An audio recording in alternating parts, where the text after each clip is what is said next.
Olá, vamos esperar ver quem entra.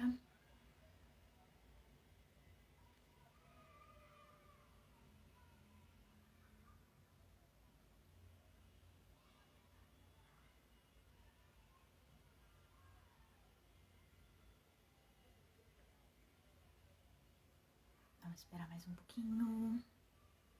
O Everton, oi.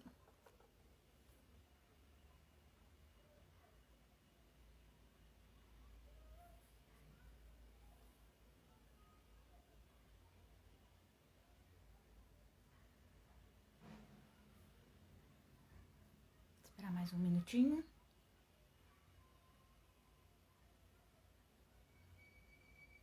Uhul.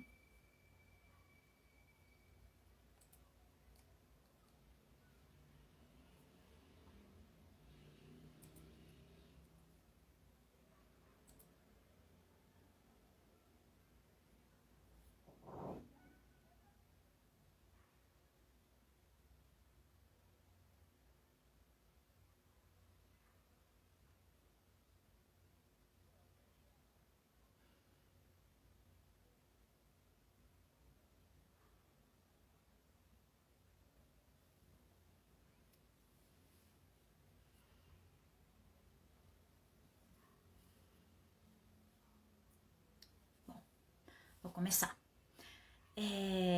Oi, meu nome é Ariane. Eu ajudo você a entender melhor o comportamento do seu gato. E esse é o Amo Comportamento.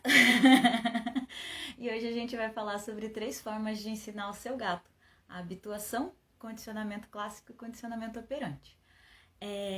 Na última live que a gente fez, a gente falou um pouco mais sobre aprendizagem, né? A gente fez uma apanhagem bem mais aprofundada sobre o que é aprendizagem. E hoje eu vou fazer um resuminho só para a gente retomar o assunto, né? Então, o que a gente tinha falado é que a aprendizagem ela é a incorporação de um conhecimento que resulta na mudança potencial da alteração desse comportamento. Então, quando você tem um conhecimento novo adquirido, você pode ou não ter a mudança do comportamento. E essa mudança do comportamento ela pode ser a aquisição de um novo comportamento, a modificação de um comportamento que já era pré-existente ou a extinção desse comportamento, esse comportamento deixar de existir, certo?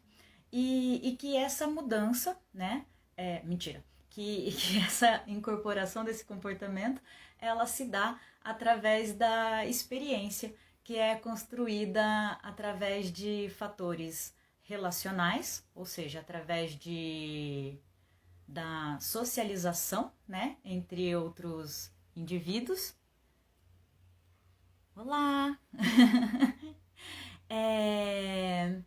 E entre a socialização entre outros indivíduos, os fatores emocionais do indivíduo que está aprendendo e o ambiente, ou seja, as experiências que esse novo ambiente proporciona para esse indivíduo e as questões neurológicas e cognitivas que esse indivíduo tem para conseguir lidar com a incorporação desse comportamento, certo?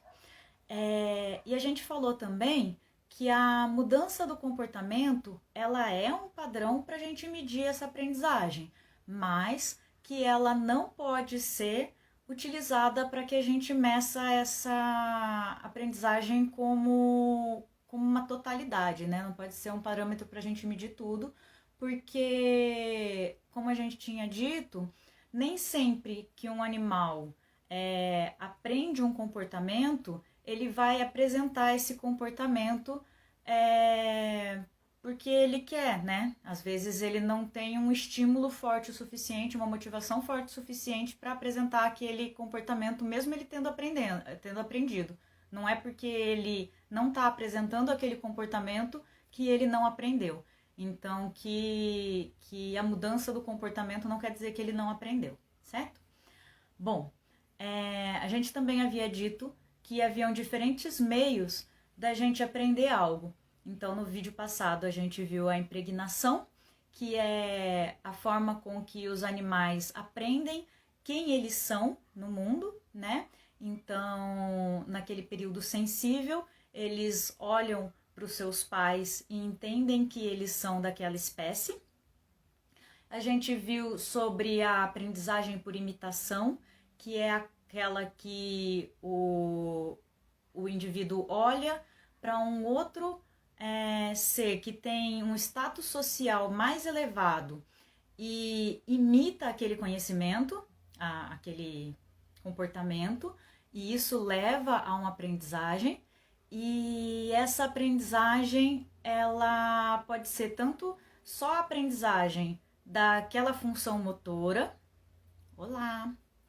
tanto só da parte motora, quanto só do objetivo final, quanto a reprodução desse comportamento como um todo, né? E agora, para a gente começar de verdade, a gente vai falar sobre a aprendizagem não associativa, e a gente vai, que é a habituação, né? E a gente vai falar sobre as aprendizagens associativas, que é o condicionamento clássico e o condicionamento operante, tá? Então vamos começar, gente. Vocês têm alguma dúvida até aqui? Vocês acabaram de chegar também? Não? Eu vou seguindo então, tá? Aprendizagem não associativa, então, tá? Ela envolve a correlação, ela não envolve, então, a correlação entre dois estímulos, tá? Porque a aprendizagem associativa, ela depois vai envolver. Então, ela fala sobre as coisas que a gente deve ou não dar importância, tá? Obrigada, Everton. Então, ela vai falar sobre as coisas que a gente deve ou não dar importância no meio.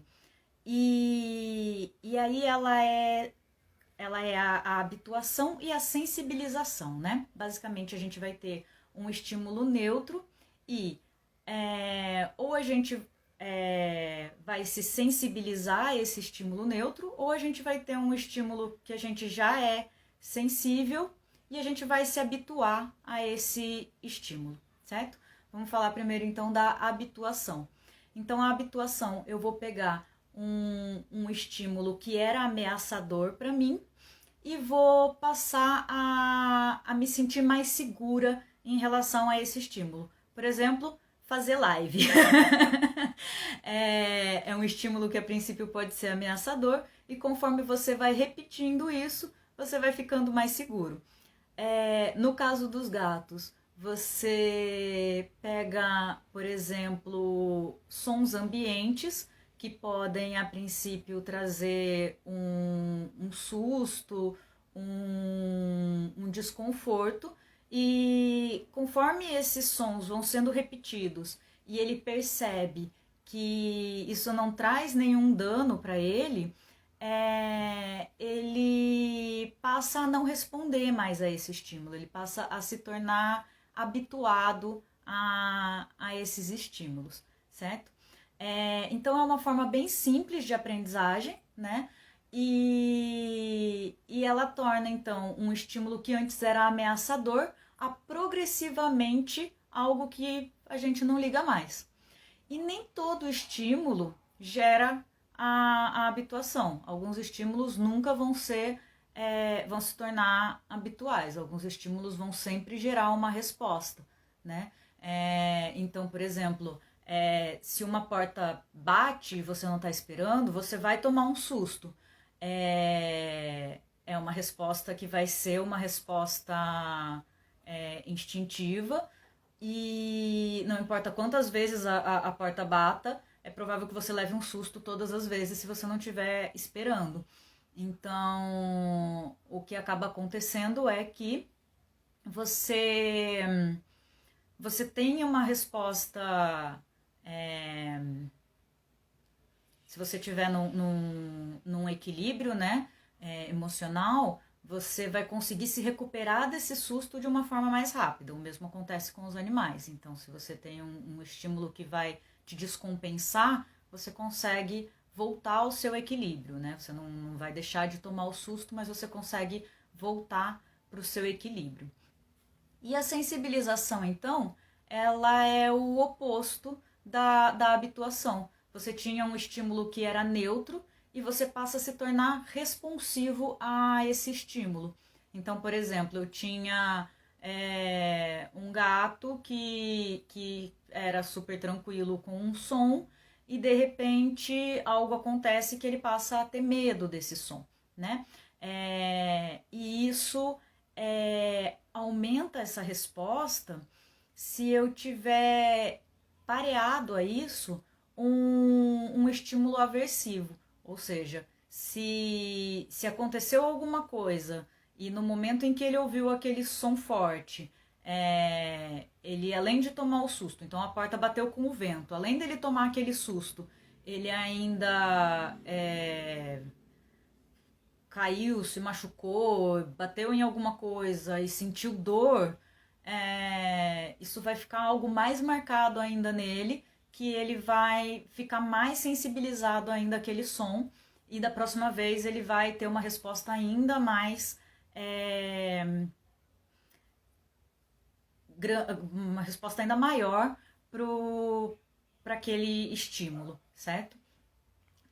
Então, assim, a habituação, ela é fundamental que a gente compreenda para que a gente consiga garantir o bem-estar dos gatos, né? Porque o gato, como a gente já tinha dito em outros momentos, ele tá o tempo todo prestando atenção no ambiente, né? Ele tá o tempo todo lá descansando, mas o tempo todo atento ao que está acontecendo para prestar atenção por essa característica dele ser presa e predador, ele está ali o tempo todo tentando prestar atenção o que é que pode ser algo que vai fazer algum mal para ele. Então, quando você tem um animal que está o tempo todo nessa situação, a habituação e a sensibilização vão ser algo que ele vai estar propenso o tempo todo, né? Então, se eu tenho um gato que é ansioso, que é medroso, esse processo de habituação, ela vai ficar comprometida porque esse animal não está nas melhores condições dele. Então, é um gato que se ele já está mais propenso a ter uma resposta negativa a essas coisas que acontecem no ambiente, quando acontecer algo, ele já vai ter essa valência negativa no sentimento dele. Então, se uma porta bater, ele já estava preparado para tomar um susto, ele já vai tomar aquele susto, ele não vai conseguir ter essa recuperação tão boa e isso vai sensibilizar ele, e isso vai fazer com que ele fique mais ansioso, mais medroso, e isso vai entrando num ciclo. Então é muito importante que a gente tome muito cuidado com os nossos gatos quando a gente pensa em garantir um ambiente seguro para eles, um ambiente estável, para que eles consigam compreender, para que eles consigam realmente compreender que as coisas são coisas que eles podem se habituar, né? Que eles conseguem entender que aquelas coisas que estão acontecendo à volta deles são coisas habituais, que estão ok, que são estímulos que não vão fazer mal para ele, tá?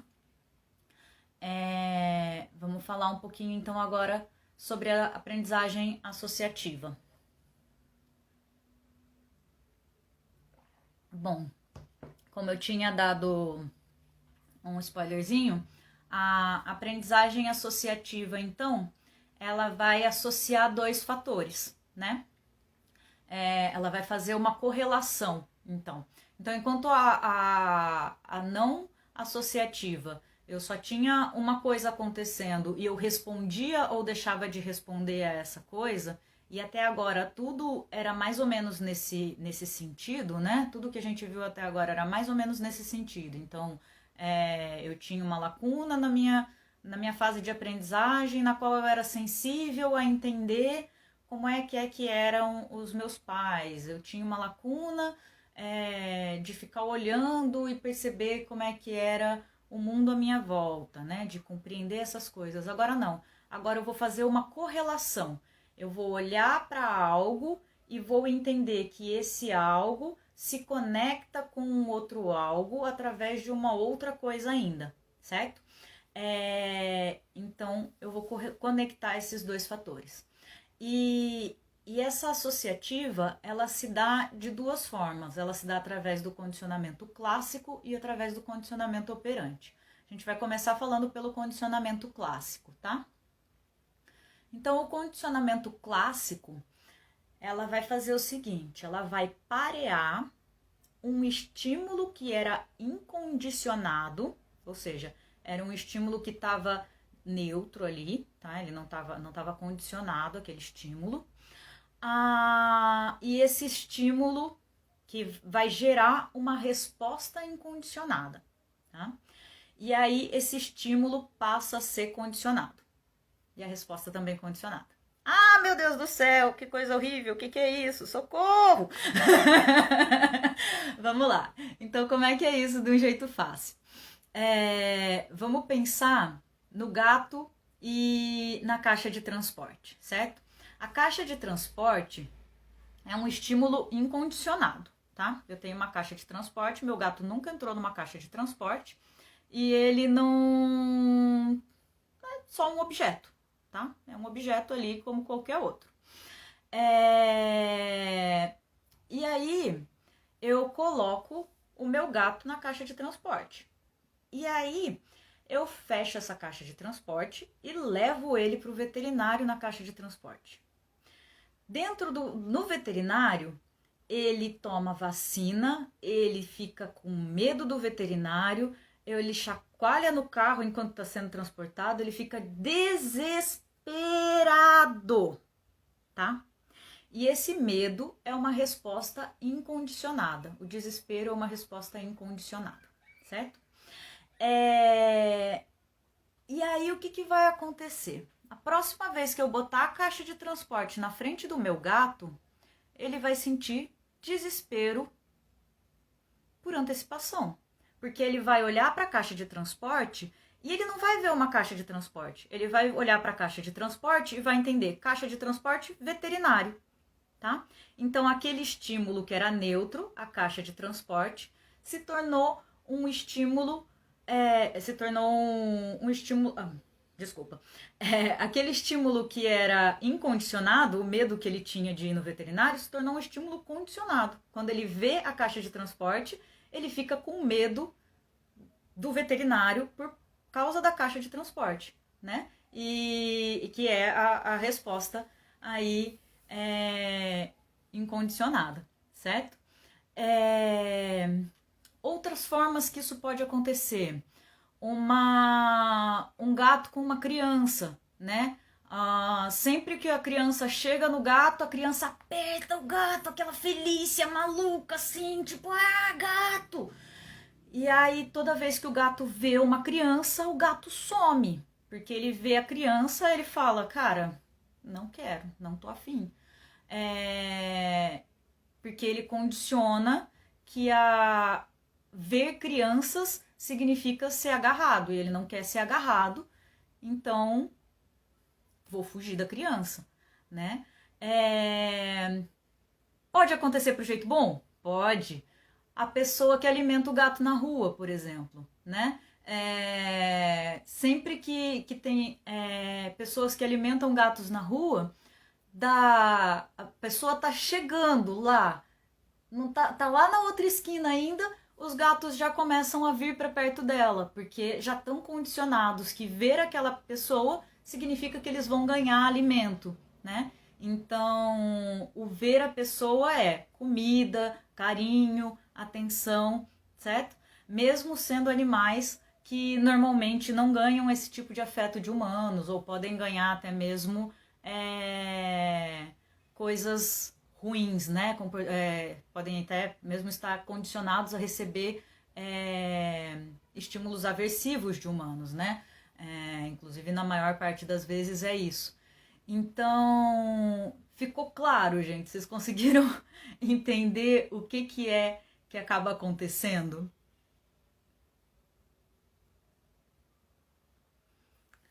Vou tomar um golinho d'água aqui enquanto vocês me respondem.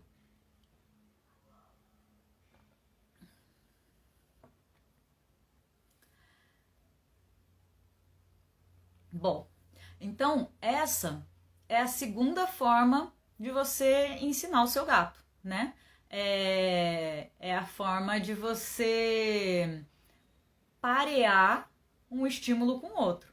Então, sempre que você for pensar em fazer algo com o seu gato, já pensar nesse pareamento de resposta que você tá querendo aí proporcionar para ele, né?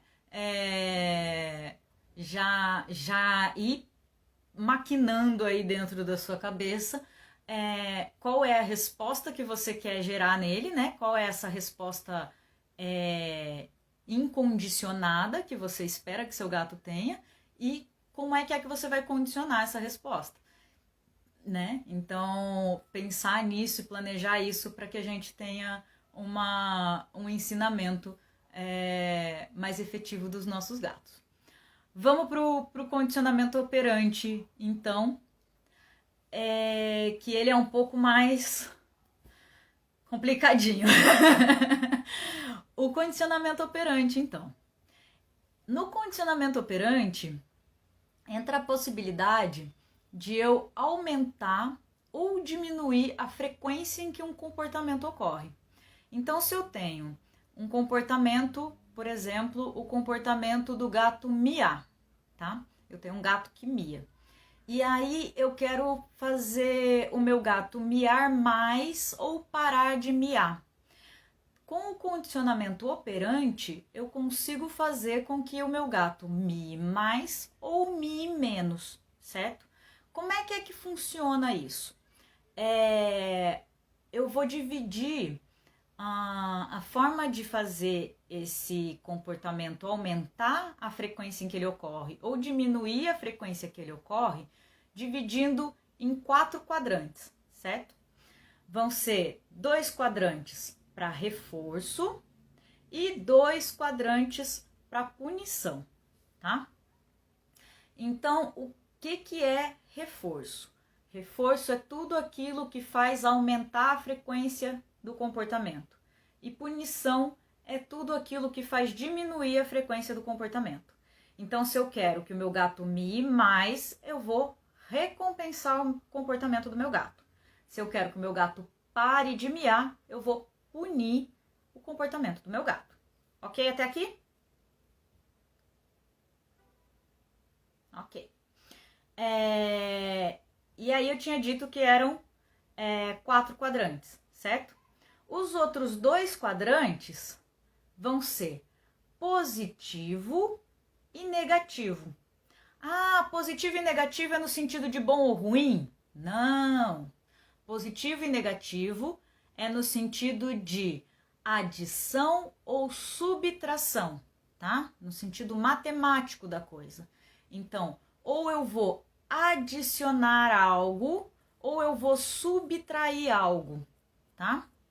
Então, eu vou ter punição e reforço, e eu vou ter positivo ou negativo. Então, eu vou ter reforço ou punição, e eu vou ter adição ou subtração. Beleza? Então, eu vou dar um exemplo para ficar bem claro. Se eu tenho o gato que mia, e eu quero aumentar a frequência que o meu gato mia, eu vou fazer um reforço positivo, tá? E eu vou adicionar algo para fazer com que o meu gato mie mais, né? Estou fazendo um reforço, ou seja, estou aumentando a frequência com que o meu gato mie, e estou positivo, estou adicionando algo. Sempre que o meu gato mia, eu olho para ele e falo: "Que foi, meu bebê? Ai, que bonitinho!" E faço um carinho nele, tá? E aí o meu gato mia mais para mim. eu quero que o meu gato mie, então eu vou fazer um reforço, retirando algo que o meu gato não quer, tá? Então, eu pego o meu gato no colo, abraço o meu gato bem forte e quando o meu gato faz eu solto o meu gato. E eu falo, ai, que bonitinho, ele miou. E aí, quando eu chego perto do meu gato da próxima vez, o meu gato já olha pra minha cara e fala, miu, pelo amor de Deus, não me agarra, tá?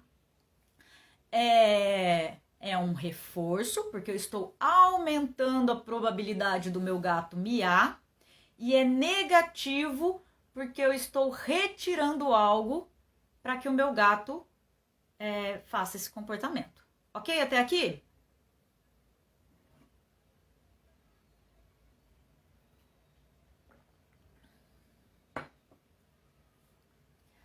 Então vamos lá. Agora eu quero que o meu gato não mie mais, tá? Então eu vou fazer punição, ok? Punição positiva. Então, eu não quero que o meu gato mie e eu vou adicionar alguma coisa para o meu gato parar de miar.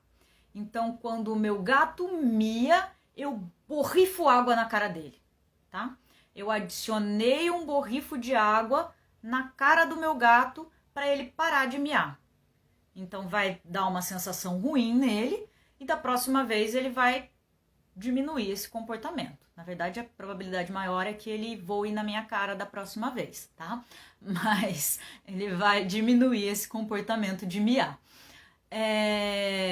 Punição negativa, tá? Eu quero que o meu gato pare de miar e eu vou retirar algo para diminuir a frequência com que o meu gato mia. Então, sempre que ele miar, eu vou ignorar ele e sair do cômodo, tá? O que o meu gato quer quando ele mia? Ele quer a minha atenção? Então, tchau. Tô dando exatamente o oposto do que ele quer, tá? Por que é muito importante a gente pensar em recompensa e punição? Porque a gente precisa pensar sempre sob a ótica do animal, tá? Recompensa e punição é uma linha muito tênue, porque às vezes o que a gente acha que é recompensa é punição, e às vezes o que a gente acha que é punição é recompensa para aquele animal. Então, de repente, meu gato tá fazendo um comportamento porque ele quer a minha atenção e eu vou lá e brigo com ele. Vou lá e falo, gato malvado, para de fazer isso, que não sei o que, não sei o que, não sei o que. Fico lá meia hora falando na orelha do gato. E o gato tá lá assim, legal, ganhei atenção. Uhul, biscoito, tá?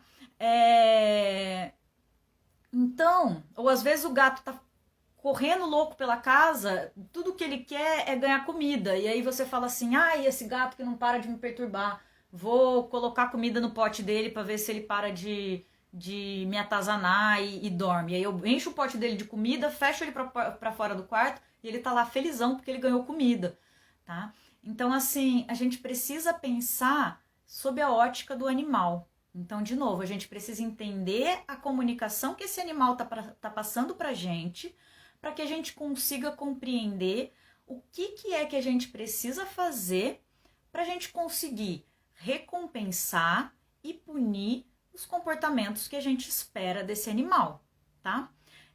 Para que, mais uma vez, a gente não fique incentivando esse animal a fazer algo e depois acabe brigando com esse animal porque ele está fazendo algo que não é o que a gente esperava que ele fizesse. Ele acaba não tendo o comportamento que a gente esperava que ele tivesse, certo? É muito importante que a gente sempre tenha isso em mente. A gente precisa entender a comunicação que o animal está passando para que a gente consiga educar esse animal, para que a gente consiga ensinar esse animal, para que a gente consiga o comportamento que a gente espera.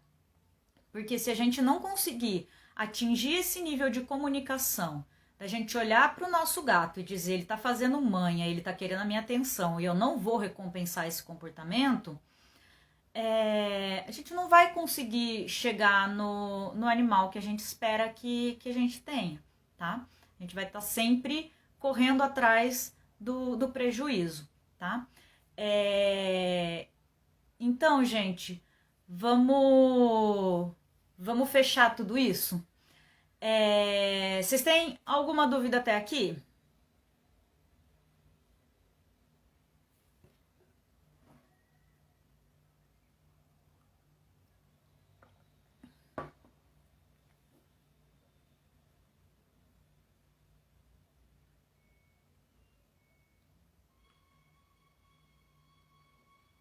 Bom, então vamos lá. Primeira coisa para a gente concluir é que os animais estão sempre aprendendo ao longo da vida toda, né?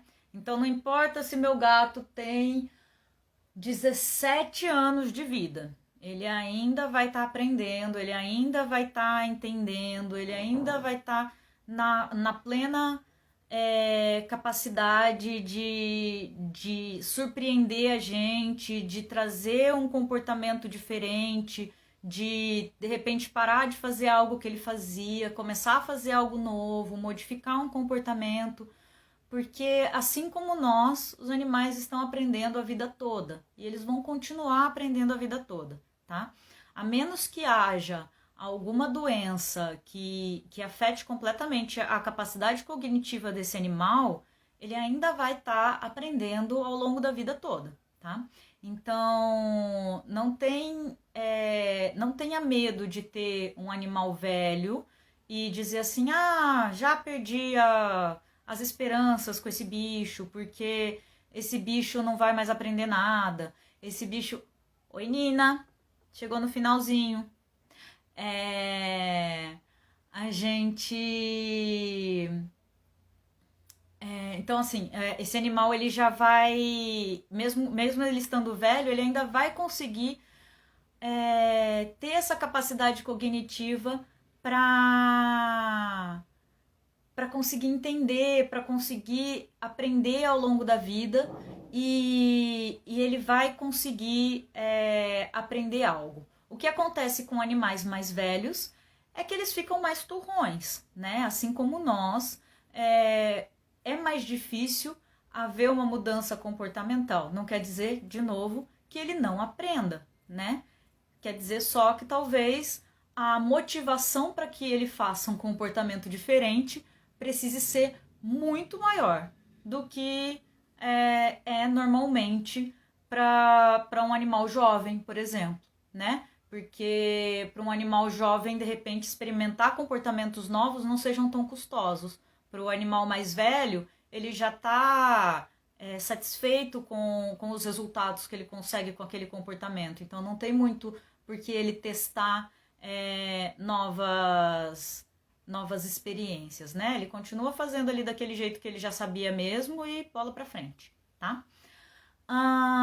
Vamos falar um pouquinho agora, juntando as duas lives que a gente fez, falar um pouquinho sobre a diferença entre o imprinting e a habituação. Eles acabam parecendo mais ou menos a mesma coisa, né? Porque o imprinting, ele fala sobre você aprender a ser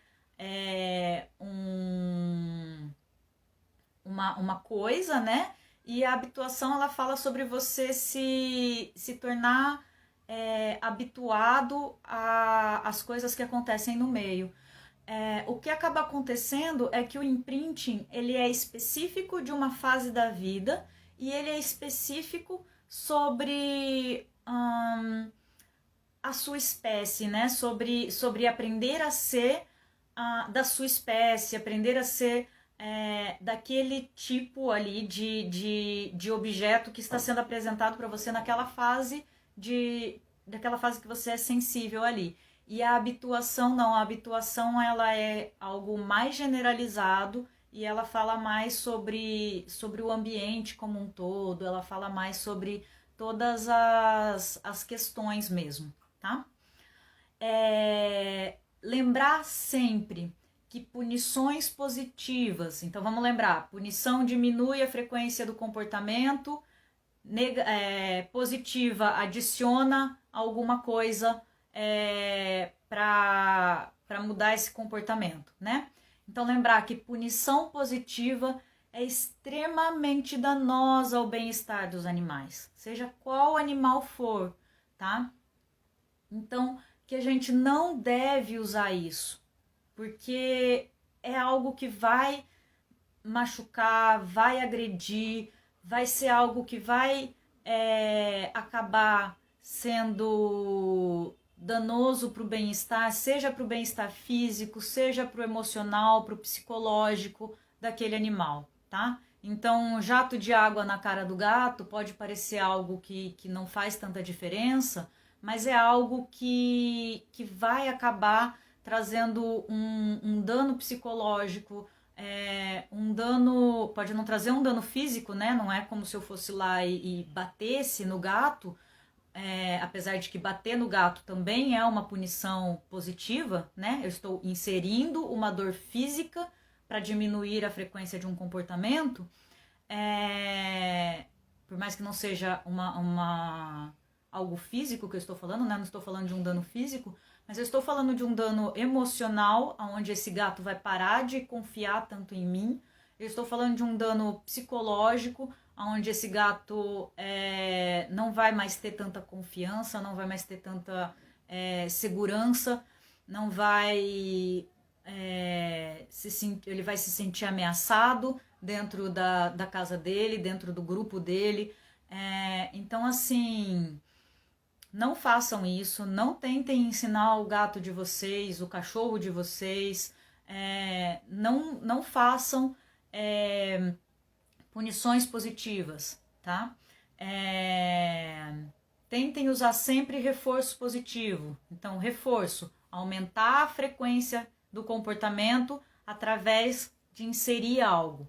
Então, vou lá, meu gato se comportou direito, eu vou lá e faço um carinho nele, dou um petisquinho para ele, permito que ele tenha acesso a algum recurso que ele gosta, tá? Ou de punição negativa, ou seja, diminuir algo diminuir a frequência de um comportamento retirando a atenção, tá? Então, sempre procurando tirar a atenção é o melhor, tá? Então, se o meu gato está fazendo um comportamento que eu acho que é incorreto, que eu preciso... Oi, Brena! Que eu preciso, de fato, corrigir esse comportamento, então buscar sempre retirar a atenção desse gato para que eu tenha essa correção de uma forma que não vá trazer um dano psicológico, emocional para esse animal, ok? E lembrar sempre da importância, então, da habituação para adaptabilidade felina ao ambiente. Então, o gato tá ali naquele ambiente e ele precisa se sentir seguro no ambiente para que ele se sinta com essas características de bem-estar mesmo mais elevadas. Então, ele precisa se sentir seguro, ele precisa se sentir confortável, ele precisa se sentir confiante e a adaptação, a habituação vai fazer com que ele se sinta dessa forma, certo? E se eu tenho um gato que é seguro, que é confiante, que está bem adaptado àquele meio, eu vou ter um gato que vai me trazer menos problemas, porque ele vai ser um gato que vai tá se sentindo mais feliz e que vai ser um gato mais carinhoso, que vai ser um gato que provavelmente vai me trazer menos problemas relacionados à insegurança. Então ele não vai fazer marcações urinárias pela casa, ele não vai fazer marcações por arranhadura em locais indevidos, ele não vai ficar brigando com outros gatos da casa, porque ele vai estar se sentindo seguro, protegido, e isso vai fazer com que tudo fique mais harmônico, certo? Então, gente, era isso que eu queria falar para vocês hoje. Vocês têm alguma dúvida até aqui? Brena, Marina, que entraram só no finalzinho.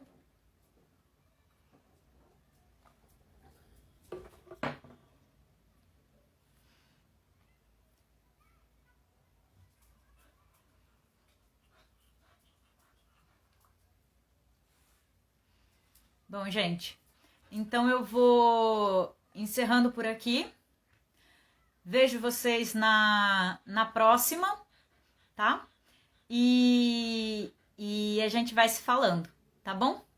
Um beijo para vocês. Tchau, tchau.